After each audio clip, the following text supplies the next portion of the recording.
እንግዲህ ውድ የዩቲዩብ ቻናል ተከታታዮቻችን ዛሬ አንድ ታላቅ እንግዳ ይዤላችሁ ቀርብ ያለው እህቺ የምታዩትን ፈለገ ሐዋሳ የተሰኘችውን መጽሔት ለበርካታ ዓመታት በዋና አዘጋጅነት ከማዘጋጀት ባሻገር በርካታ የታሪክ መጽሐፍቶችን ለከተሞች እድገት በተለይ ሐዋሳ ከተማ በተከታታይ ለ7 ለ8 ጊዜ በከተሞች ፎረም ላይ ስታሸንፍ የማሸነፍ ጽንሰ ሐሳቡን ፕሮጀክት በማቅረብ ከከተማዋ ጎን የቆመ የጀርባ አጥንት የሆነው እንግዳችንን ዛሬ ይዤላችሁ ቀርብ ያለው።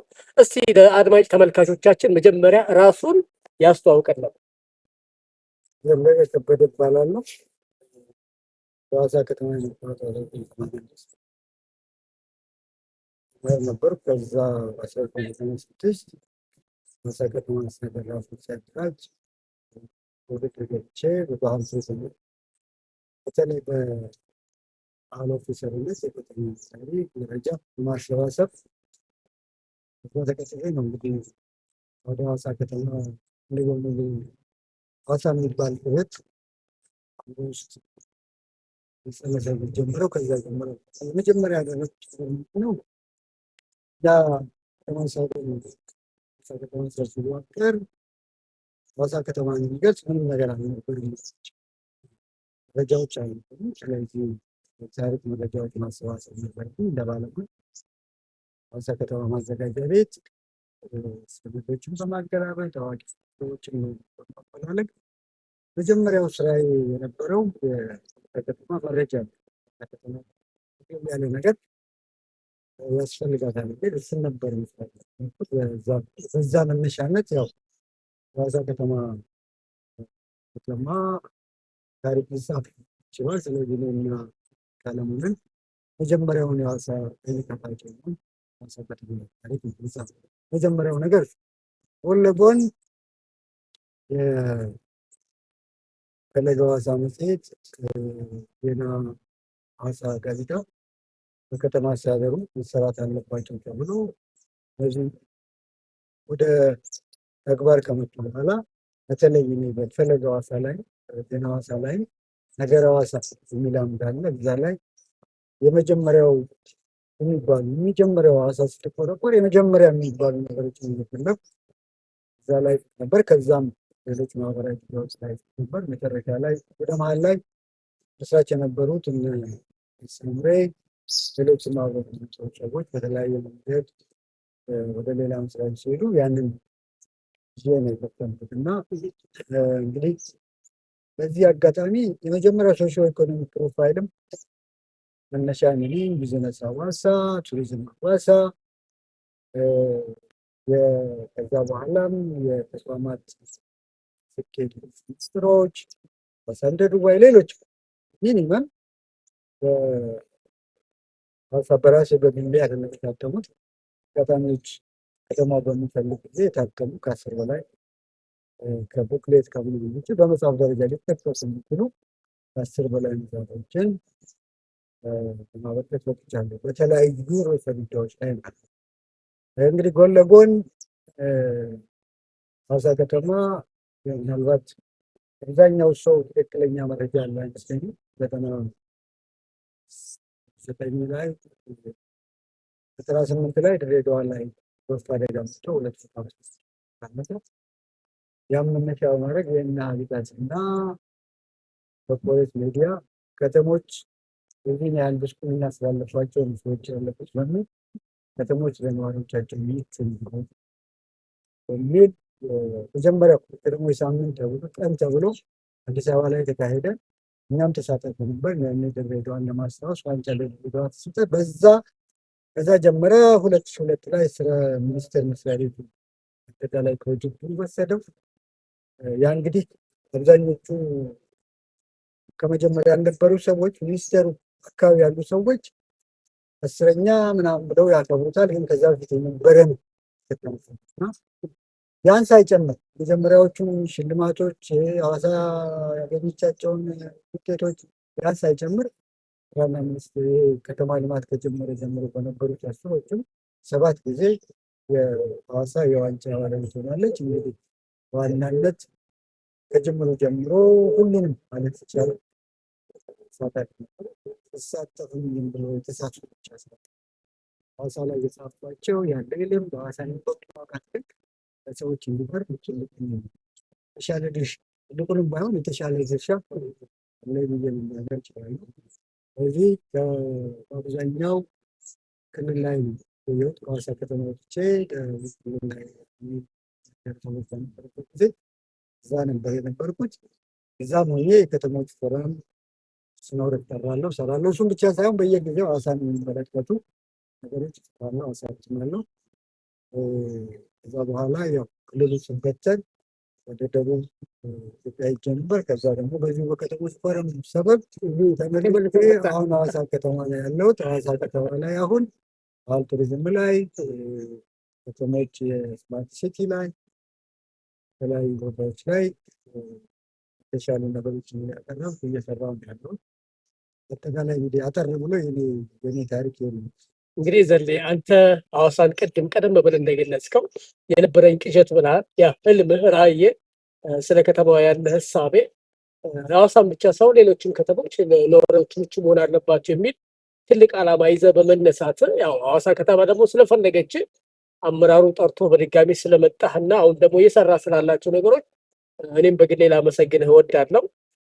ከዚህ ጋር ተጨማሪ ጥያቄ መጠየቅ ቀደም ብለህ ያነሳኸው እነዚህ ፈለገ ሐዋሳን መጽሔቶች ከማዘጋጀት ባሻገር ሐዋሳን ዱባይ የሚል መጽሐፍ በ2011 ጽፈሃልና ያንን መጽሐፍ ራስህ ሰጥተኸኝ አንብቤዋለሁ። በጣም ደስ የሚል ፕሮጀክት ነው፣ ደስ የሚል አቀራረብ ነው። መጽሐፉን እንዴት ልጽፍ ቻልክ? ቀጥሎስ ደግሞ ሐዋሳ ዱባይን ለመሆን ምን መነሻ ሀሳብ ኖሮህ ነው መሆን ትችላለች የሚል ጽንሰ ሀሳብ ነው ያሰፈርከውና እስቲ ስለዛ አጫውተኝ። እንግዲህ የታሪክ ሰውም የሆነን ይመስለኛል የተለያዩ ዛም ላይ ያሉ ልዩነቶችን ለውጦችን ነበር ነው ታሪክ አብዛኞቹ ዓለም ላይ አጭር ጊዜ ያደጉ ከተሞች የራሳቸው የዓለም መዳረሻ ብቻ በዓለም ላይ ስመጥር ሆነ የመናኸሪያቸው የራሳቸው ሚስጥር። ስለዚህ አብዛኞቹ የተወሰኑ ሰዎች ድንገተኛ ሀሳብ ነው እንደ ቅዠት በሚመስል ይሆናል ብለው የማታስባቸው ሀሳቦች ተነስተው ሆነ ባለቤት ያገኙና ይተው። ስለዚህ ካነበብኳቸውና ከሚገርም በጣም ከማደንቀው እድገት የዱባይ ብርሃኑ አካባቢ ወይም በዛ ጊዜ ነበረ የመሬት ንጉስ ፔትሮሊየም እንኳን አሁን የሚመጣው ትውልድ እያለቀ ነው የሚሄደው ፔትሮሊየም። ስለዚህ የሚመጣው ትውልድ የሚል ዓለም ላይ ያሉ ትልልቅ ባለሙያዎችን ሰባቱ ጥናት ያደርጋል። ጥናቶቹ መጨረሻ ላይ ምንድነው የመጡት? ገመል ነው። ግራ ገባው ምን ማለት ነው? ኋላ በደንብ በሁለተኛ ደረጃ ተሰባስቦ ምንድነው ያላቸው? ምንድነው ያሉት? ለአረቡ ዓለም ነገር ግመል ነው። ታሪካችሁ በሙሉ ከግመል፣ ጦርነታችሁ ኑሯችሁ ከግመል፣ አመጋገባችሁ ከግመል፣ ስነ ልቦናችሁ ከግመል የተያያዘ ነው እና ስለዚህ ግመልን ማዕከል ያደረገ ፕሮጀክት ብሎ ተባለ። በዛ መነሻነት ዱባይላንድ ብዙ ፕሮጀክቶች ያካትታል። አንዱን እንኳን ፕሮጀክት የግመል ግልቢያ ነው። መልግልቢያ የፈረስ የበቅሎ እና ኢንተርናሽናል ኢንዶር ጌምስ ያሉበት የዓለም ፕሮቶታይፕ ታሪክ ዓለም መዳረሻ የሚሆኑ ዋና ዋና ግኝቶች ፕሮቶታይፕ የሚኖርበት ቦታ ነው ተደረገ ዱባይ። በዚህ ቱሪስትን ጋበዘ ምናምን። ከዚህ መነሻነት ከተማዋ ያኔን ሳውራ ወደ 100 ዓመት ሆኗታል። አሁን ከዛ በላይ ሆኗታል። በ30 ዓመት ይሄ ፕሮጀክት ተጀመረ። በ30 ዓመት ውስጥ ከመንግስታቸውም እንዲያመች ያደረጉ አይነት ኢንቨስትመንት ለሁሉ ነገር ሰው ስነ ልቦናም ሃይማኖትም እንዲያመች ያደርገው መንግስታቸውን ቀረፉ። ከዛ በኋላ ይሄን ተፈጠሩ። በአጭር ጊዜ ውስጥ ያለም መዳረሻ ነው።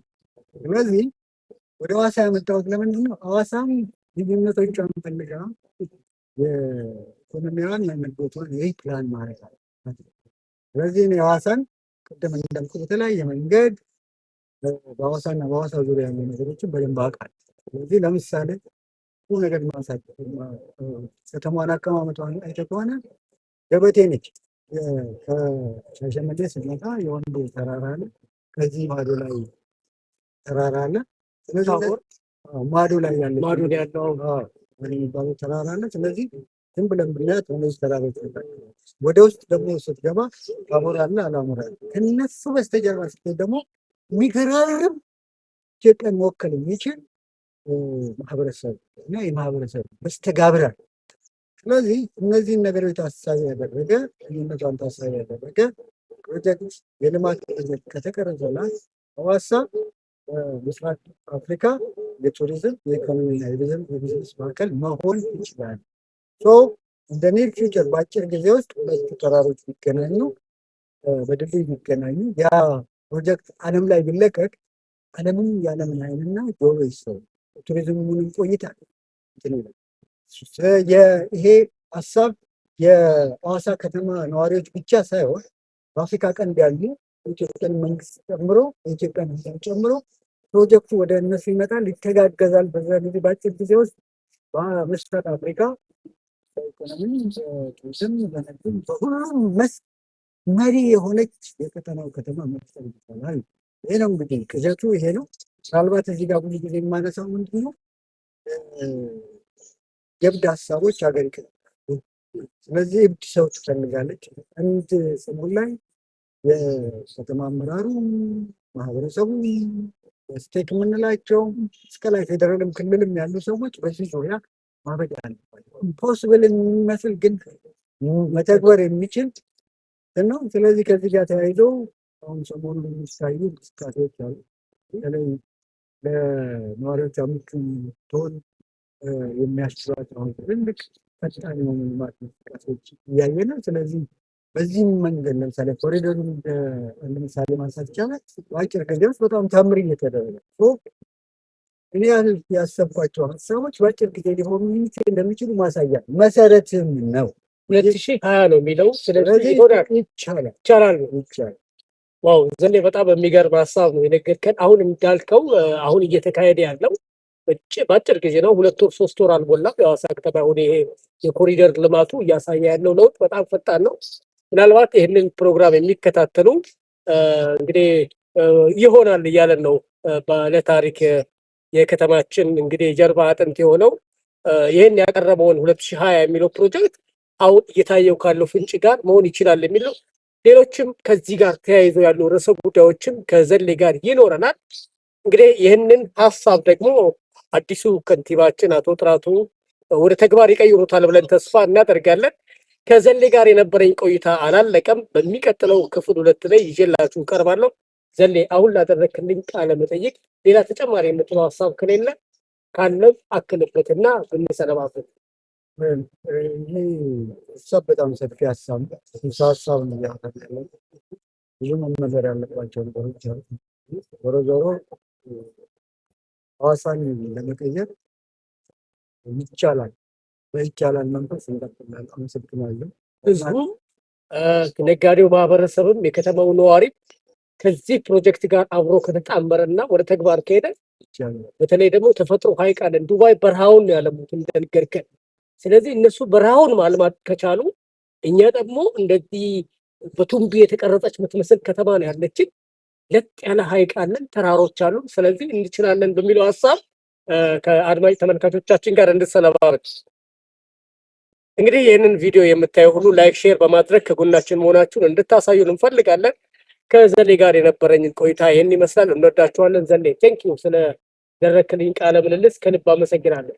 አመሰግናለሁ። በዋናነት በዚህ አይነት ፕሮጀክቶች ሰሚ ይፈልጋል፣ ጆሮ ይፈልጋል። ለሰው እንዲሰማው ለሰው በማድረጋቸው